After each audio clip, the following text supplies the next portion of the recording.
Chapter 119 The Candles. Warmest climes but nurse the cruelest fangs. The tiger of Bengal crouches in spiced groves of ceaseless verdure. Skies the most effulgent but basket the deadliest thunders. Gorgeous Cuba knows tornadoes that never swept tame northern lands.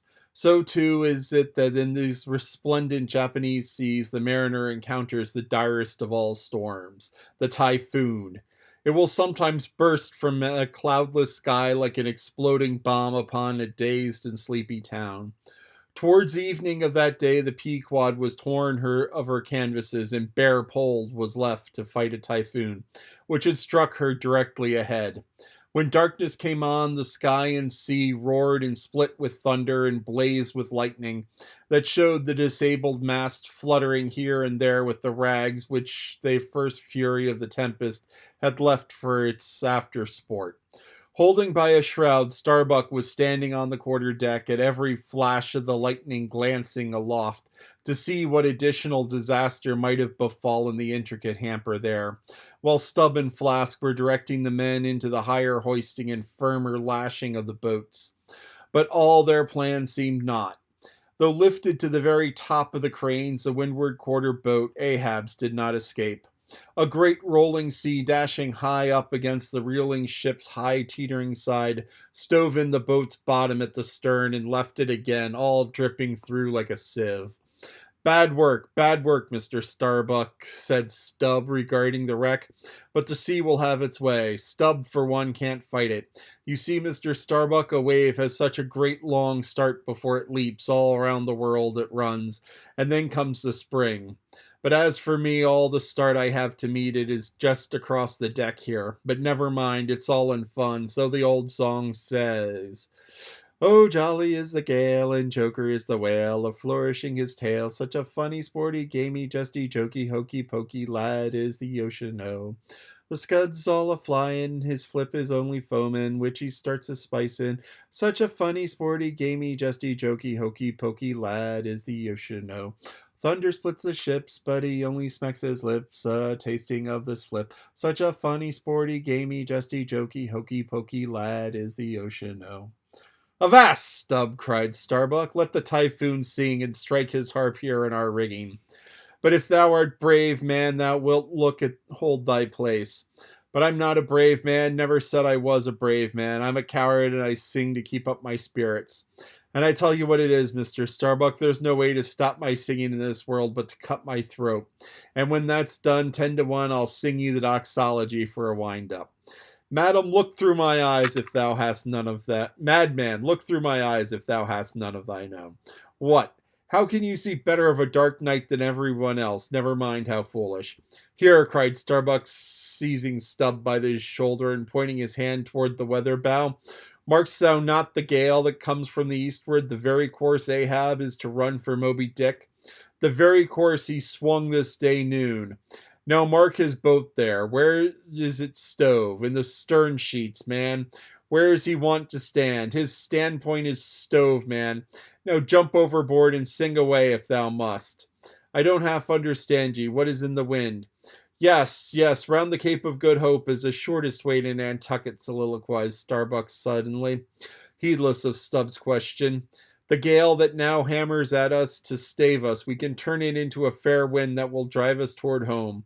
Yonder to the windward, all is blackness of doom, but to the leeward, homeward. I see it lightens up there, but not with the lightning. At that moment, in one of the intervals of profound darkness following the flashes, a voice was heard at his side, and almost the same instant a volley of thunder peals rolled overhead. Who's there? Old Thunder, said Ahab, groping his way along the bulwarks to his pivot hole, but suddenly finding his path made plain to him by elbowed lances of fire. Now, as a lightning rod to the spire on shore is intended to carry off the perilous fluid into the soil, so the kindred rod which at sea some ships carry to each mast is intended to conduct it into the water. But as this conductor must descend to considerable depth, that its end may avoid all contact with the hull, And moreover, if kept constantly towing there, it would be liable to many mishaps, besides interfering not a little with some of the rigging, and more or less impeding the vessel's way in the water. Because of all of this, the lower parts of a ship's lightning rods are not always overboard, but generally made in long, slender links, so as to be more readily hauled up by the chains outside, or thrown down into the sea as the occasion may require. The rods, cried Starbuck to the crew, suddenly admonished to vigilance by the vivid lightning that had been darting flambeaux to light Ahab to his post. Are they overboard? Drop them over, fore and aft, quick. Avast, cried Ahab, let's have fair play here, though we be the weaker side. Yet all contribute to raise rods to the Himalayas and the Andes, that all the world may be secured. But look out on privileges, let them be, sir. Look aloft, cried Starbuck, the corpusants, the corpusants. All the yard arms were tipped with a pallid fire, and touched at each tri-pointed lightning rod end with three tapering white flames. Each of the three tall masts were silently burning in that sulphurous air like three gigantic wax tapers before an altar. Blast the boat, let it go, cried Stubb at his instant, as a swashing sea heaved up under his own little craft, so that the gunwale violently jammed his hand, but he was passing a lashing. Blast it, but slipping backward on deck, his uplifted eyes caught the flames, and immediately shifting his tone, he cried, The corpusants have mercy on us all. To sailors, oaths are household words. They will swear in the trance of a calm, and in the teeth of the tempest. They will imprecate curses from the topsail yard arms, when most they teeter over to a seething sea. But in all my voyages, seldom have I ever heard a common oath when God's burning finger has been laid on a ship, when his mene tekel of Farshin has been woven into the shrouds of cordage. While this pallidness was burning aloft, few words were heard from the enchanted crew, who in one thick cluster stood on the forecastle, all their eyes gleaming in that pale phosphorescence, like far-away constellation of stars. Relieved against the ghostly light, the gigantic jet negro Dagu loomed up to thrice his real stature, and seemed the black cloud from which the thunder had come. The parted mouth of Tashtigo was revealed, his shark-white teeth, which strangely gleamed as if they too had been tipped by corpusants, while lit up by the preternatural light, Queequeg's tattooing burning like satanic blue flames on his body. The tableau all waned at last with the pallidness aloft, and once more the Pequod and every soul on her decks were wrapped up in a pall. A moment or two passed when Starbuck, going forward, pushed against someone. It was Stubb. What thinkst thou now, man? I heard thy cry. It was not the same in the song. No, it wasn't. I said the corpusants have mercy on us all, and I hope they will still. But do they have mercy on long faces? Have they no bowels for a laugh? And look ye, Mr. Starbuck, but it's too dark to look. Hear me then. I take that masthead flame we saw for a sign of good luck, for those masts are rooted in a hold that is going to be chock-a-block with sperm oil, do you see? And so all that sperm will work up to the mast like sap in a tree. Yes, our three masts will be like three spermaceti candles. That's a good promise we saw. At that moment, Starbuck caught sight of Stubb's face slowly beginning to glimmer into sight. Glancing upward, he cried, See, and once more the high, tapering flames were beheld, what seemed redoubled supernaturalness in their pallor. The corpusants have mercy on us all, cried Stubb again. At the base of the mainmast, full beneath the doubloon and the flame, the Parsee was kneeling in Ahab's front, but with his head bowed and away from him, while nearby, from the arched and overhanging rigging, where they had just been engaged securing a spar, a number of the seamen, arrested by the glare, now cohered together and hung pendulous, like a knot of numbed wasps from a drooping orchard twig. In various enchanted attitudes, like standing or stepping or running skeletons in the Herculaneum, others remained rooted to the deck, but all their eyes upcast. Aye, men, cried Ahab, look up at it, mark it well. The white flame but lights the way to the white whale. Hand me those mainmast links there. I would fain feel this pulse and let mine beat against it. Blood against the fire, so. Then turning the last link held fast in his left hand, he put his foot upon the Parsee, and with fixed eye upward, high flung right arm, he stood erect before the lofty tri-pointed trinity of flames. O thou clear spirit of clear fire, whom on these seas I as a Persian once did worship, till in the sacramental act so burned by thee, that to this hour I bear the scar. I now know that thee, thou clear spirit, and now I know that thy right worship is defiance.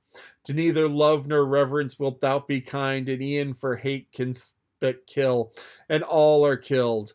No fearless fool now fronts thee. I own thy speechless, placeless power, but to the last gasp of my earthquake life will dispute its unconditional, unintegral mastery in me. In the midst of the personified impersonal, a personality stands there. Thou but a point at best, whensoever I came, whensoever I go. Yet while I earthly live, the queenly personality lives in me and feels her royal rights. By war is pain and hate is woe. Come in thy lowest form of love, and I will kneel and kiss thee. But at thy highest, come as the mere supernal power, and through though thou launch navies of full freighted worlds, there's that here and still remains indifferent.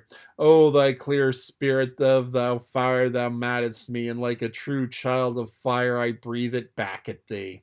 Sudden repeated flashings of lightning, the 9 flames leap lengthwise to thrice their previous height. Ahab and the rest closes his eyes with his right hand pressed hard upon them. My own speechless, placeless power, said I not so? Nor was it wrung from me, nor do I now drop these links. Thou canst blind, but I can grope. Thou canst consume, but I can then be ashes. Take homage of these poor eyes and shudder hands, and I would not take it. The lightning flashes through my skull, mine eyeballs ache and ache, my whole beaten brain seems as beheaded, and rolling on some stunning ground. Yet blindfolded, yet I will talk to thee. Light though thou be, thou leapest out of darkness, and I am in darkness, leaping out of light, leaping out to thee. The javelins cease, open eyes, see or not, there burn the flames, O thou magnanimous. O now do I glory in my genealogy. But thou art but my fiery father, my sweet mother, I know not. O cruel, what hast thou done to her? There lies my puzzle, but thine is greater. Thou knowest not how came ye, hence callest thyself unbegotten, certainly knowest not thy beginning, hence callest thyself unbegun. I know that of me which thou knowest not of thyself, O thou omnipotent. There is some unsuffusing thing beyond thee, thou clear spirit, to whom all thy eternity is but time, all thy creativeness mechanical. Through thee, thou flaming self, my scorched eyes do dimly see. O thou foundling fire, thou hermit immemorial, thou too hast incommunicable riddle, thy unparticipated grief. Here again with haughty agony I read my sire. Leap, leap up and lick the sky. I leap with thee, I burn with thee, would fain be welded with thee, defyingly I worship thee. The boat, cried Starbuck. Look at the boat, old man. Ahab's harpoon, one forged in Perth's fire, remained firmly lashed at his concupiscent crouch, so that it projected beyond his whaleboat's bow, but the sea that had stove its bottom had caused the loose leather sheath to drop off, and from the keen steel barb there now came a leveled flame of pale, forked fire. At the silent harpoon burned there like a serpent's tongue, Starbuck grasped Ahab by the arm. God is against thee, old man. Forbear, 'tis an ill voyage, ill begun, ill continued. Let me square the yards while we may, old man, and let me make fair wind of it homewards, to go on a better voyage than this. Overhearing Starbuck, the panic-stricken crew instantly ran to the braces, though not a sail was left aloft. For the moment, all aghast mates' thoughts seemed theirs. They raised a half mutinous cry, but dashing the rattling lightning links to the deck and snatching the burning harpoon, Ahab waved it like a torch among them, swearing to transfix with it the first sailor that but cast loose a rope's end. Petrified by this aspect, and still more shrieking from the fiery dart that he held, Men fell back in dismay, and Ahab again spoke. All your oaths to hunt the white whale are as binding as mine, as heart, soul, and body, lungs, and life. Old Ahab is bound.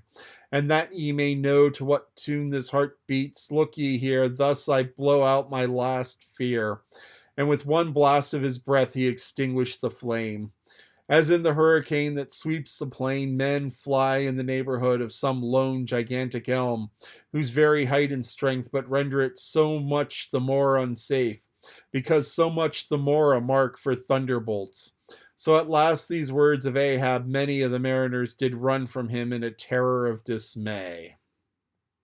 This is the end of chapter 119. Now, this is something that would have been kind of cool and kind of scary to see. I mean, it would have made a great scene in a movie. And there's kind of some interesting things going on here. So it talks about the corpusculants, the light up at the top of the masts. Now, this was known as St Elmo's fire. And it was sometimes viewed as being a good thing and sometimes viewed as being a bad thing. And what happened was, in thunderstorms, there's this sort of electrical imbalance because as the rain moves around, you have this static electricity, just like, rubbing a balloon on your hair. The static electricity builds up. And so you have a charge potential difference between the ground, in this case the sea, and the sky. And because you have this charge potential, electricity wants to go and even it up. And so what happens is when a little bit of electricity starts going down, it ionizes the air. And once the air gets ionized, it transports electricity better. So once it starts transporting electricity better, more electricity flows, and then more electricity flows, and more electricity flows. It's just kind of this avalanche cascade. It's like, boom, all of a sudden you have electricity flowing, and that's lightning. But what can happen is that you have a buildup of the charge before the lightning happens, and you have a little bit of ionization going on there. So a little bit of electricity is kind of trying to jump, but the gap is too far between the clouds and the ground, or the clouds and the mast, because the electricity can flow very easily up through the wet wood, because water conducts electricity well, especially seawater, water with impurities. So you have the water, what? Salt. Yes, salt, because salt is naturally ionized in the water. So you have all of these ions that, are missing an electron or have an extra electron. And so they take an electron out and they give an electron up. And as they take and give these electrons, it allows the electrons to move up through the water, because, it's like an electron hops off the sodium and hops onto the chlorine and hops off of the chlorine and then hops onto the sea and just hops back and forth, and it allows it to flow. So what happens is you have all of this current flowing up to the top of the mast, and it comes up to this nice sharp point, and then it's trying to jump from the top of the mast to the bottom of the clouds. And so it tries to jump. It doesn't quite make it. And it ionizes a little bit of the air, but not enough to have the whole cascade of ionizing a little bit of the air and then more electricity and more electricity and more electricity. It's like it ionizes a little bit of the air and then it drops back down. And so you kind of have this cloud of all of these electrons just shooting out from the top of the mast, ionizing a little bit of air around it. And as the air unionizes, as everything goes back to all of the atoms happily paired with the right number of electrons, you get this glow. And this glow takes a little bit of energy out of the system. So you have this electron, it tries to jump up to the clouds, it doesn't quite make it, hits an atom, breaks it apart, so breaks off and takes the nitrogen, takes two nitrogens and pops off an electron. And then that electron then snaps back into the nitrogen, or it snaps back into the oxygen. You get this kind of bluish white glow.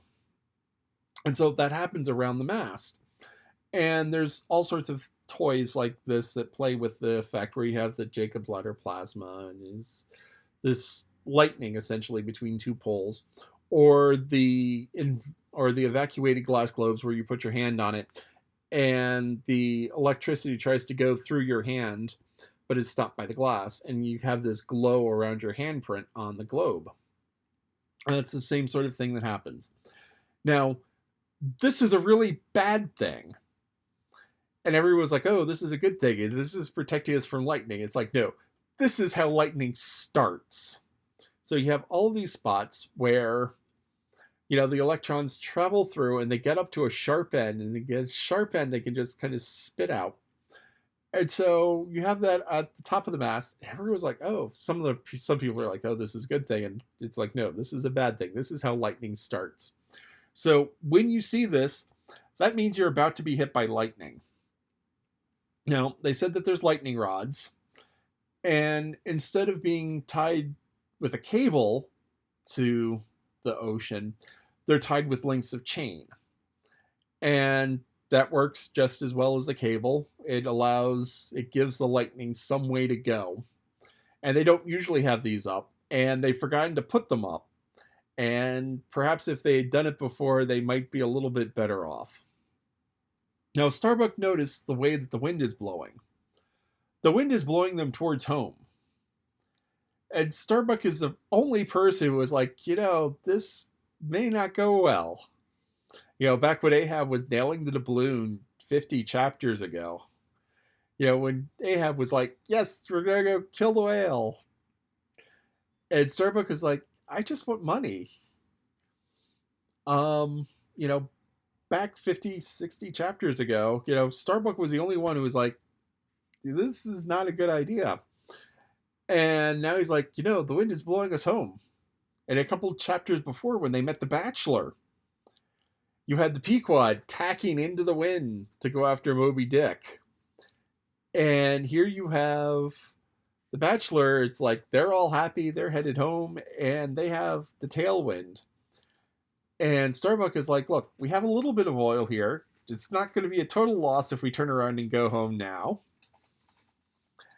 And she's like, this isn't good. God is against us. And Ahab decided to start worshiping the lightning. And so Ahab starts worshiping the lightning and worshiping the fire. And at one point, his boat is wrecked here. His personal little rowboat is wrecked. And Starbuck points out the part that's wrecked is where Ahab stands. This is really a bad sign. And there's his spear, his harpoon. And because, once again, this is a stick just like the mast, and the metal conducts electricity really, really well, it has a whole bunch of that St Elmo's fire going on of it. And here you have Ahab, the screaming madman, holding his harpoon up, shouting to the lightning and saying, yes, I am going to destroy. I am going to kill the whale. I am. And so, this is just like all of this great vivid imagery here.